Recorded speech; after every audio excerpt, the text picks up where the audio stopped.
نحمده ونصلي على رسوله الكريم اما بعد. محترم حاضرین اور طلباء علماء حفاظ کرام، آج کی یہ محفل قرآن کریم کے حفظ کی تکمیل کی مناسبت سے منعقد ہے.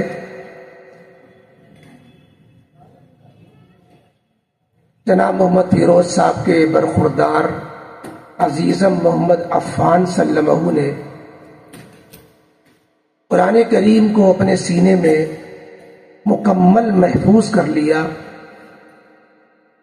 وہ قرآن کریم جو 30 پاروں پر 114 سورتوں پر 6666 آیتوں پر مشتمل ہے،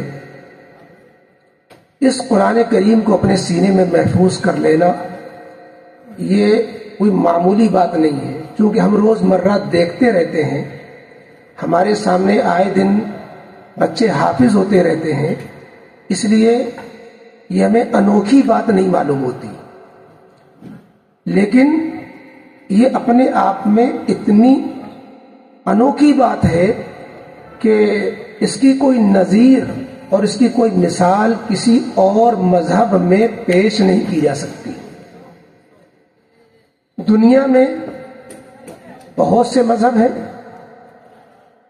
یہودی ہیں، عیسائی ہیں اور ہندو ہیں اور مختلف زرتشت ہیں، مجوسی ہیں، لیکن اور ہر ایک اپنی کوئی نہ کوئی مذہبی کتاب رکھتا ہے. کوئی تورات کو مانتا ہے، کوئی انجیل کو مانتا ہے، کوئی ویدوں کو مانتا ہے، کوئی گیتا کو مانتا ہے، کوئی گرنتھ کو مانتا ہے، کوئی کسی اور چیز کو مانتا ہے. لیکن کوئی ایک مثال پوری دنیا میں کسی مذہب میں ایسی نہیں ملتی کہ وہ اپنی آسمانی کتابوں کا ان میں پوری دنیا کے اندر کوئی حافظ موجود ہو. اور قرآن کریم کو دیکھ لیجئے کہ ایک نہیں، درجنوں نہیں، سینکڑوں نہیں، ہزاروں نہیں، لاکھوں نہیں، کروڑوں، بلکہ شمار ہی نہیں ہے کوئی. جہاں کہیں مسلمان آباد ہیں، اللہ رب العزت کو اپنے دین کی حفاظت کرنا ہے. کوئی بھی مذہب اپنی اصلی شکل میں اپنے پیغمبر کے دنیا سے چلے جانے کے بعد 50 سال بھی چل نہ سکا. اس کی آسمانی کتاب اپنی اصلی شکل میں 50 سال بھی محفوظ نہیں رہ سکی. کسی بھی آسمانی کتاب کی تاریخ پڑھ لیجئے کہ اس میں 1 سے زائد نسخے اور اس میں حذف و اضافے، پیراگراف کی تبدیلیاں، اس کے سیاق و سباق کی مضمون، وہ سب رد و بدل کا اور تحریف کا شکار ہو کر رہ گئے. کوئی بھی آسمانی کتاب 50 سال کے بعد اپنی اصل شکل میں باقی نہیں رہ سکی. اور یہ قرآن کریم کا معاملہ کیا ہے؟ 1500 سال ہونے جا رہے ہیں. 1500 سال نبی کریم علیہ الصلوۃ والسلام نے اس وقت جب کہ لوگ لکھنا نہیں جانتے تھے، اللہ رب العزت نے قرآن کریم کو جو نازل کیا تو اس کا دار و مدار صرف سینوں کے حافظے پر تھا. سب سے پہلے قرآن کریم کے حافظ مخلوق میں نبی کریم علیہ الصلوۃ والسلام، آقائے دو عالم صلی اللہ علیہ وسلم. اور جو بھی قرآن نازل ہوتا وہ آپ صلی اللہ علیہ وسلم صحابہ کرام کو سنا دیتے. صحابہ کرام اس کو یاد کر لیتے، وہ دوسرے صحابہ کرام کو سنا دیتے، وہ یاد کر لیتے. حضرت عبداللہ ابن عمر رضی اللہ تعالیٰ عنہ فرماتے ہیں کہ میرا گھر مدینے پاک سے کچھ فاصلے پر تھا، جس کی وجہ سے میں روزانہ نبی رحمت دو عالم صلی اللہ علیہ وسلم کی خدمت اقدس میں حاضر نہیں ہو پاتا تھا. اور مجھے اس کی تڑپ رہتی تھی کہ آج اللہ کے نبی علیہ السلام نے کیا کلام پاک آپ پر نازل ہوا، کیا آپ نے سنایا، کیا آپ نے ارشاد فرمایا. تو میں یہ کرتا تھا کہ مدینے پاک میں آنے جانے والے جو مسافر ہوا کرتے تھے میں اپنے گھر سے نکل کر اس راہ گزر پر راستے پر کھڑا ہو جاتا اور جو قافلہ گزر رہا ہوتا، اونٹوں کی سواری ہوا کرتی تھی کہ پیدل کا راستہ ہوتا تھا، میں ان کی خوشامد کرتا، اے قافلے والو، تم اللہ کے نبی علیہ السلام کی خدمت سے ہو کر آ رہے ہو، کیا ارشاد فرمایا آقا نے، کیا آیت نازل ہوئی، کیا قرآن نازل ہوا، مجھے سناتے جاؤ۔ تو قرآن کریم کا اصل، قرآن کریم کی حفاظت کا دار و مدار اصل لکھنے پر نہیں، پرنٹ پر نہیں، چھاپے پر نہیں، بلکہ قرآن کریم کی حفاظت کا اصل دار و مدار اس کے زبانی یاد ہونے پر تھا۔ کتنے واقعات سیرت کی کتابوں میں ملتے ہیں کہ ایک ایک غزوے میں، مارکے میں، جہاد میں 70 صحابہ جو حافظ تھے، حفاظ صحابہ کرام شہید کر دیے گئے۔ مثال کے طور پر غزوہ بیر معونہ، اس میں 70 صحابہ کرام جو سب کے سب حافظ تھے، ان کی شہادت پیش آئی۔ تو ہر صحابی کچھ نہ کچھ حفظ قرآن سے حصہ لیتا تھا۔ اب چونکہ اللہ رب العزت کو، بات میں نے یہاں سے شروع کی، اپنے دین کی حفاظت کرنی ہے۔ دین اسلام ایک محفوظ دین ہے۔ کسی بھی مذہب کے محفوظ ہونے کے لیے اس کی 3 چیزوں کا محفوظ ہونا ضروری ہے۔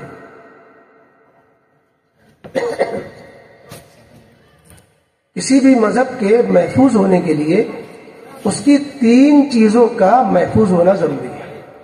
ایک تو یہ کہ اس مذہب کی اپنی آسمانی کتاب وہ محفوظ ہو، دوسرے یہ کہ اس مذہب کے جو پیغمبر ہیں، اس پیغمبر کی سیرت وہ پوری طرح محفوظ ہو، اور تیسرے اس مذہب کا جو اپنا مرکز ہے،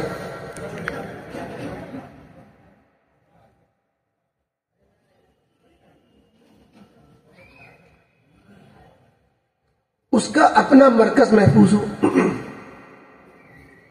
اللہ رب العزت نے دین اسلام کی حفاظت کا وعدہ فرمایا اور کسی اور مذہب میں، کسی اور مذہب کے بارے میں حفاظت کا وعدہ نہیں فرمایا۔ جتنی بھی دنیا میں مذاہب ہیں، آپ ان کو ان کے اسکالروں سے پوچھیں کہ آپ اپنے کوئی ایسا پیراگراف دکھائیے اپنی آسمانی کتاب میں، تورات میں، انجیل میں، ویدوں میں، کہ جس میں یہ ہو کہ یہ ہمارا مذہب قیامت تک کے لیے ہے، یا یہ ہو کہ ہم جس پیغمبر کو بھیج رہے ہیں یہ پیغمبر قیامت تک کے لیے ہے، یہ دکھلا دو۔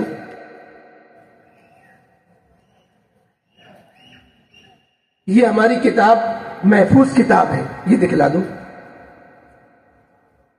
کسی بھی پیغمبر نے، پیغمبر اسلام محمد رسول اللہ صلی اللہ علیہ وسلم کے علاوہ کسی پیغمبر نے یہ اعلان ہی نہیں کیا کہ ہماری نبوت قیامت تک کے لیے ہے، یہ ہماری تعلیمات قیامت تک کے لیے ہے، یہ ہم قیامت تک کے آخری پیغمبر اور ہم قیامت تک کے لیے پیغمبر ہے۔ کسی پیغمبر نے یہ اعلان ہی نہیں کیا، نہ کتاب نے نہ پیغمبر نے۔ یہ اعلان صرف پیغمبر اسلام محمد رسول اللہ صلی اللہ علیہ وسلم کے ذریعے کرایا گیا، اور یہ نہیں آپ سے بار بار کہا گیا آپ کہیے، اللہ کی طرف سے یہ اعلان کیجئے، قل، آپ فرمائیے، یا ایھا الناس، اے سارے انسانوں، قیامت تک آنے والے انسانوں، انی رسول اللہ الیکم جمیعا، کہ میں تمام انسانوں کی طرف، تم سب اور تمام انسانوں کی طرف اللہ کا پیغمبر بنا کر بھیجا گیا ہوں۔ وما ارسلناک الا کافۃ للناس بشیرا ونذیرا، اور ہم نے آپ کو تمام انسانوں کے لیے رحمت للعالمین اور رسول بنا کر بھیجا ہے۔ یہ اعلان کسی پیغمبر نے نہیں کیا۔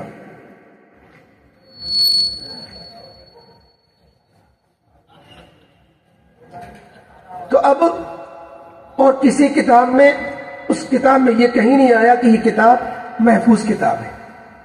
اب اندازہ لگائیے، تورات ہے، انجیل ہے،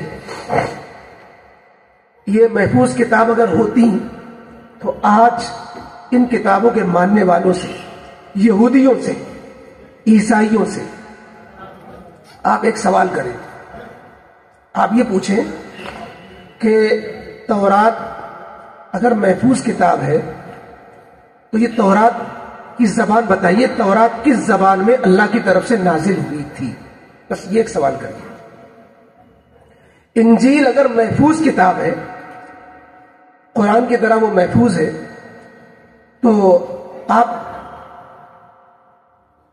یہ بتائیے کہ انجیل کس زبان میں اللہ نے نازل کی تھی؟ آج ان میں یہ بات طے نہیں ہے کہ کس زبان میں اللہ نے نازل کی تھی۔ اب جب یہی طے نہیں کہ کس زبان میں تورات آئی تھی، کس زبان میں انجیل آئی تھی، تو محفوظ ہونے کے کیا معنی؟ بعض کہتے ہیں عبرانی زبان میں، بعض کہتے ہیں سریانی زبان میں، کسی نے کہا یونانی زبان میں۔ آج کس زبان میں؟ انگریزی میں۔ آج کس زبان میں؟ انگریزی میں۔ تو کس بنیاد پر کہا جا سکتا ہے کہ یہ محفوظ کتابیں ہیں قرآن کے سوا؟ اور قرآن کے محفوظ ہونے کا معاملہ یہ ہے کہ ہم نے عرض کیا کہ اس کی بنیاد پرنٹ پر، چھپے پر، لکھے ہوئے پر ہے ہی نہیں، بل وآیات بینات فی صدور الذین اوتوا العلم۔ قرآن کریم نے خود فرمایا کہ یہ قرآن کی وہ واضح آیات ہیں جو اہل علم کے سینوں میں محفوظ کر دی گئی ہیں۔ خدا نخواستہ اسلام و مسلمانوں پر جو حالات چل رہے ہیں اور جو اس وقت مسلمان جس پستی کا شکار ہے، مذہبی اعتبار سے، دینی اعتبار سے، دنیاوی اعتبار سے، ملکی اعتبار سے، سیاسی اعتبار سے جس زوال کا شکار ہے، لیکن ان سب کے باوجود اسلام محفوظ رہے گا، قرآن محفوظ رہے گا، نبی کی سیرت محفوظ رہے گی، خانہ کعبہ محفوظ رہے گا۔ یہ تین چیزیں کسی بھی مذہب کے محفوظ رہنے کے لیے ضروری ہیں۔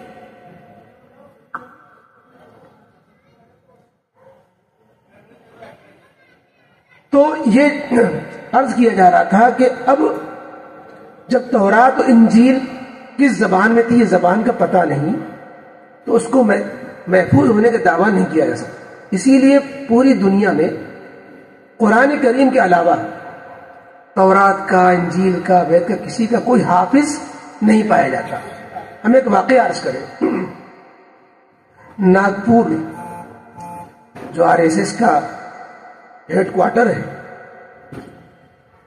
وہاں ایک سادھوی نے، ایک پنڈت خاتون نے چاروں ویدوں سے 200 اشلوک یاد کر لیے۔ اشلوک جیسے قرآن کی آیتیں ہوتی ہیں، 200 اشلوک یاد کر لیے۔ تو ان میں اتنا جشن کا سما ہوا کہ اس کے تحت ایک پروگرام رکھا گیا، جیسے ماشاءاللہ قرآن کریم کی حفظ کی خوشی میں ایک پروگرام منعقد ہے۔ یہ ایک روحانی خوشی ہوتی ہے قرآن کریم کی حفظ پر۔ آپ قرآن کریم ناظرہ دیکھ کے پڑھیں، جب قرآن مکمل ہوگا آپ کو خوشی ہوگی۔ قرآن کریم تلاوت کر رہے ہو، جب تلاوت کر کے قرآن کریم مکمل کریں گے آپ کو روحانی خوشی ہوگی، لگے گا کہ کوئی چیز نعمت حاصل ہو گئی۔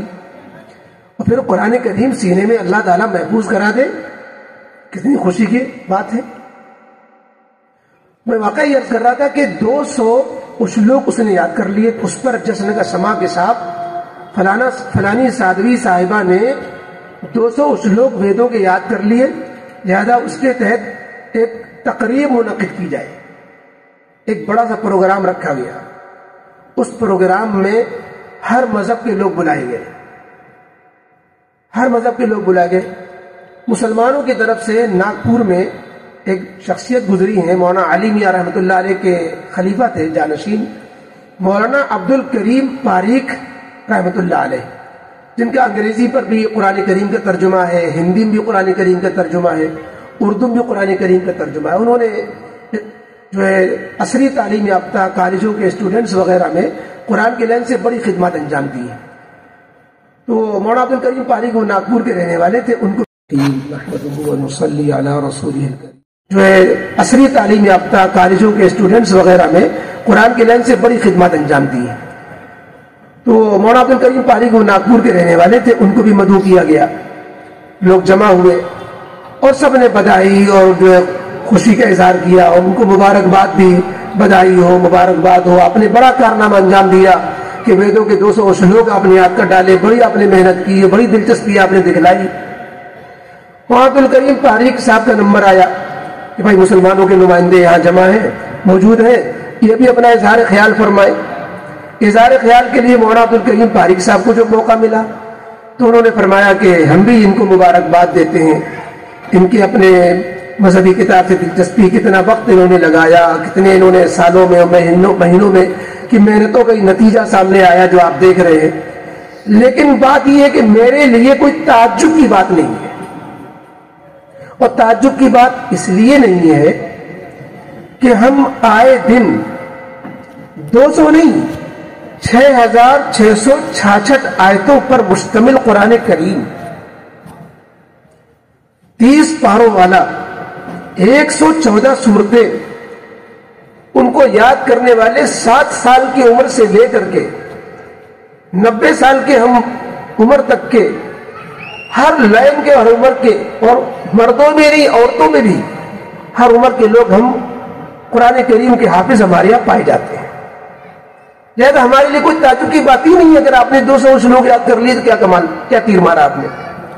انہوں نے اپنے مہذب انداز میں. لہذا ہمارے یہاں قرآن کریم کے حفاظ اتنے زیادہ پائے جاتے ہیں, ہمیں تعجب نہیں ہوتا. ہے کتنی تعجب کی چیز کہ دیکھیے ویدوں میں سے 200 شلوک یاد کرنے پر کتنا حیرت کا اظہار کیا جا رہا ہے کہ دنیا ان کو بدائی دے رہی ہے. اور یہاں جو ہے کتنی ضخیم کتاب, چاروں وید سامنے رکھ دیجئے اور قرآن کریم سامنے رکھ دیجئے, پھر دیکھ لیجئے قرآن کریم کی آیتیں بڑھ جائیں گی. وہ چھوٹے چھوٹے بچے یاد کر لے رہے ہیں, ہر عمر کے لوگ یاد کر لے رہے ہیں. یہ ہے کیا؟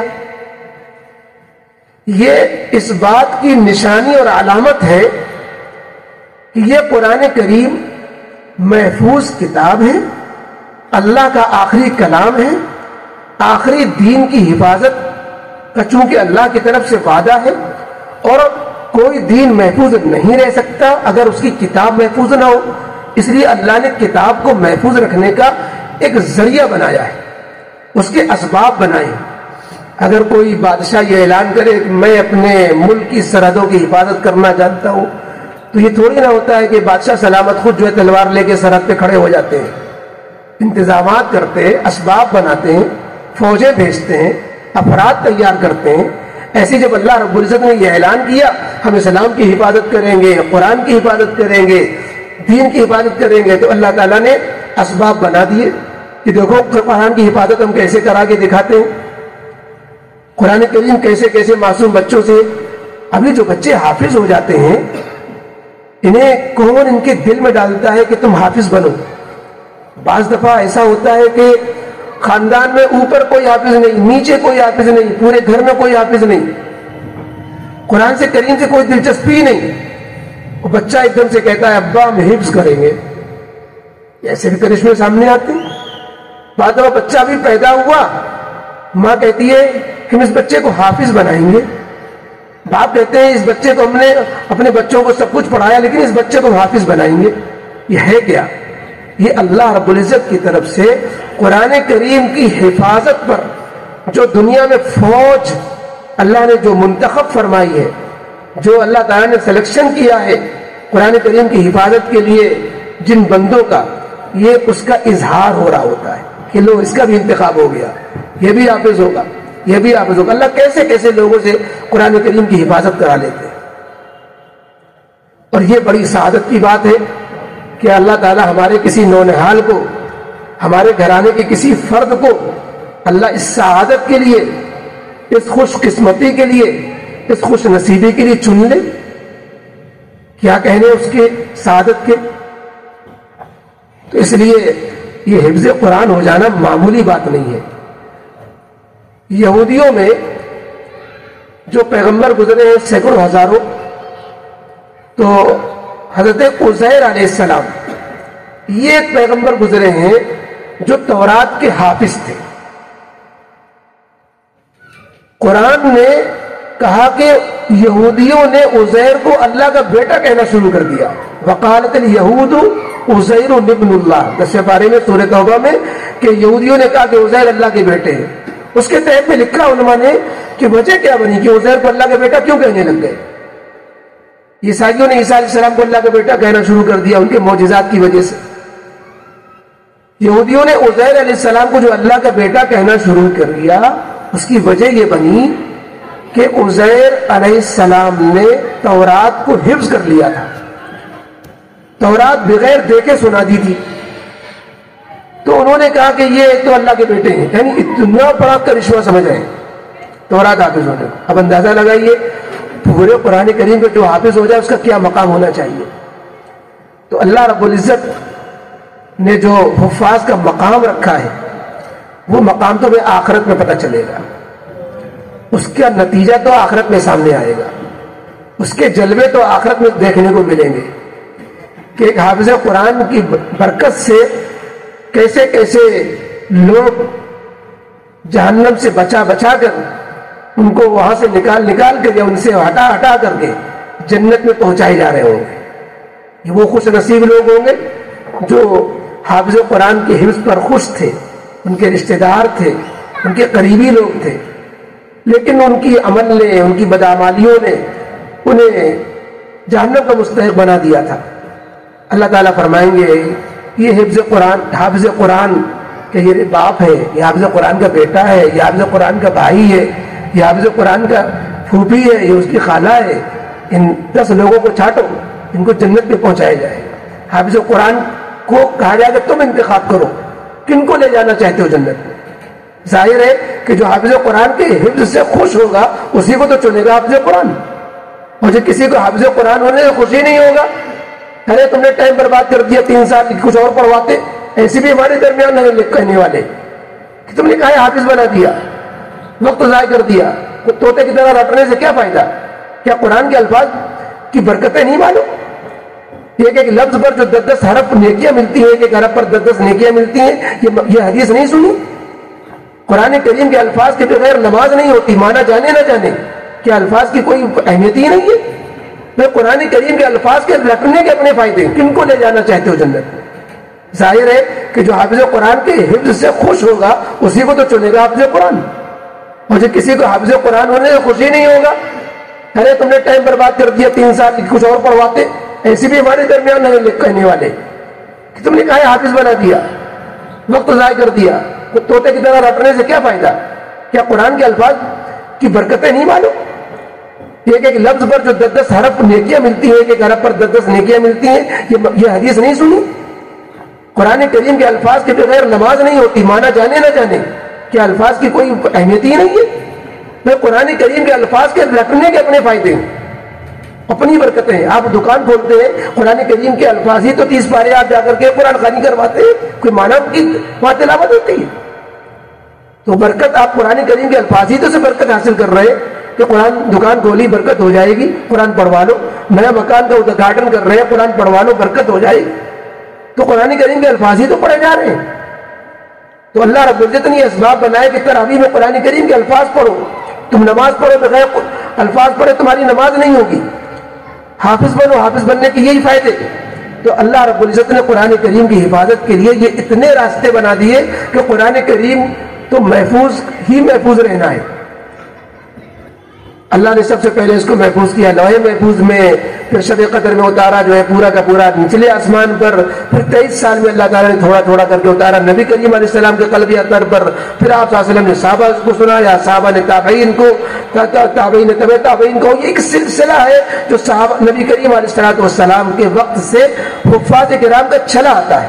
یہ مکتب، یہ ادارے، یہ قرآن کے درسگاہیں، یہ سب اس سلسلے کی ایک کڑی ہے جو اللہ رب العزت نے قرآن کریم کی حفاظت کے لیے اللہ نے اسباب کے درجے میں جن کو اللہ نے طے کر دیا، مقرر کر دیا، قبول فرما لیا.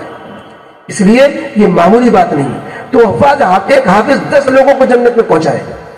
آپ ایک مثال سے سمجھے بات کو. آپ کو کوئی ضروری سفر درپیش ہو اور آپ کو کرن کا ٹکٹ بنوانے پر بھی آپ کو کوئی سیٹ ریزرو نہیں مل سکی. سفر ضروری ہے, فیملی کے ساتھ جانا ضروری ہے, اور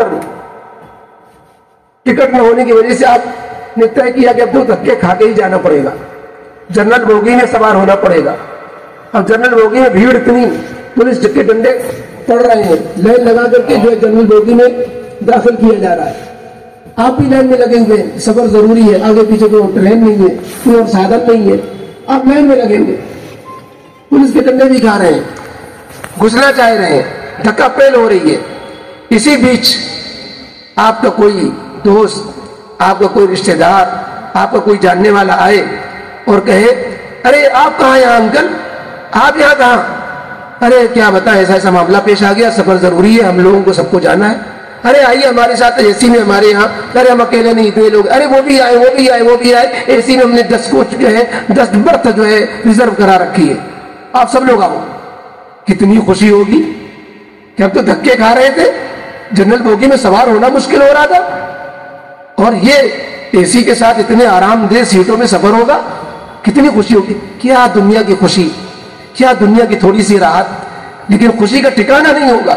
اب اندازہ لگائیے کہ جہنم میں لائن لگا دیں گے فرشتے کہ تمہاری عمل, تمہاری بدعمالیاں, تمہارے کالے کرتوت, تمہارے سیاہ کام ایسے ہے کہ چلو تم جہنم میں.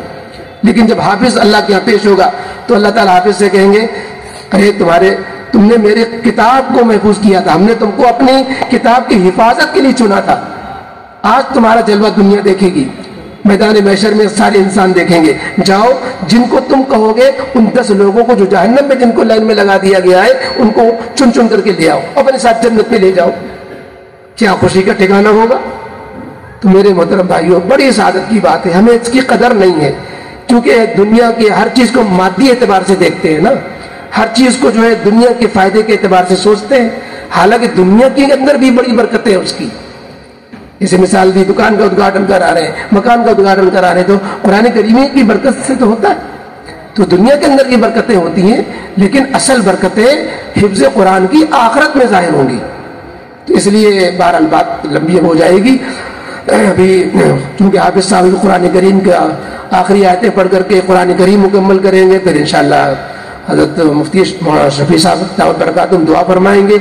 تو ہم اسی پر اپنی بات کو ختم کرتے ہیں. بڑی جو ہے مبارکبادی کے مستحق ہیں, بڑی جو ہے خوشی اور جو ہے شکریہ کے مستحق ہیں ان کے جو ہے یہ جو ہونے والے حافظ محمد عفان صلی اللہ علیہ وسلم اور ان کے والد محترم جناب فیروز صاحب. اور ایک بچے کے حافظ ہونے میں کتنے لوگوں کی دعائیں, والدین کی دعائیں, دادا دادیوں کی دعائیں, بوڑھوں کی دعائیں, کتنے لوگوں کی محنتیں, استاد کی شفقت, استاد کی محنت, اور کتنی محنتوں سے جا کر کے قرآن کریم کا حفظ سینے میں محفوظ ہوتا ہے. یہ سب شکریہ کے مستحق ہوتے ہیں, سب کا شکریہ بھی ادا کرنا چاہیے, تب جا کر کے اللہ کا بھی شکر ادا ہوتا ہے. حدیث میں آتا ہے کہ جو لوگوں کا شکریہ ادا نہیں کرتا وہ اللہ کا بھی شکریہ پورا نہیں ادا کر سکتا. اس لیے ہمیں اللہ کا بھی شکر ادا کرنا ہے کہ اللہ رب العزت نے ہماری اس محنت کو سوارت کیا اور ہم ایک منزل پہ آ کر کے حافظ صاحب کھڑے ہو گئے. اب 1 منٹ میں حافظ صاحب کے لیے کہ حافظ قرآن کو چاہیے کہ اپنے حفظ قرآن کی لاج رکھیں, اس دولت کو سینے سے ایک طرف محفوظ بھی رکھیں, پڑھتے پڑھاتے رہے, یہ دولت سینے سے ضائع نہ ہونے پائے. اس کا طریقہ یہی ہے کہ پڑھتے پڑھاتے رہے. بزرگوں نے کہا کہ نفل نمازوں میں 1 رکوع پڑھتے رہو تو پورے مہینے میں قرآن کریم تو قرآن کا 1 دن میں 1 پارہ پورا ہو جائے گا, اور 30 دن میں 1 مہینے کے اندر پورا قرآن کا آپ نماز میں پڑھنے والے بن جائیں گے. قرآن بھولے گا نہیں, اس کا معمول بنا لے, 1 رکعت میں 1 رکوع بس. اسی طریقے سے جو ہے اور سنتے سناتے رہیں. دوسرے کہ حافظ قرآن کو اپنی عملی زندگی میں تھوڑا سا چینجنگ لانی چاہیے, اور لوگوں سے ان کی زندگی ذرا اچھی ہو, کیونکہ وہ آئیڈیل ہو گئے. لوگ کہیں گے ارے حافظ صاحب پکچر دیکھتے, حافظ صاحب یہ حرکت کرتے, حافظ صاحب نماز نہیں پڑھتے, ارے حافظ صاحب کی یہ حرکت. تو کوئی انگلی نہ اٹھائے ہماری زندگی پر, داغ نہ آئے ہماری زندگی پر. تو ہماری زندگی ذرا صاف ستھری ہونی چاہیے حفاظ کے لیے, علماء کے لیے, اس لیے کہ ان لوگوں کے لیے ان کی بگاڑ سے پھر بگاڑ زیادہ پھیلتا ہے. تو اس لیے ہم حافظ صاحب سے مبارکباد بھی دیں گے, ان سے گزارش کریں گے کہ اپنے حافظ قرآن ہونے کی خوب لاج رکھیں, اور حفظ قرآن کے ختم پر انشاءاللہ دعا جو قبول ہوتی وہ ہوگی. اور اب ہم اپنی بات اسی پر ختم کرتے ہیں. وآخر دعوانا ان الحمدللہ رب العالمین. جو ہے عصری تعلیم یافتہ کالجوں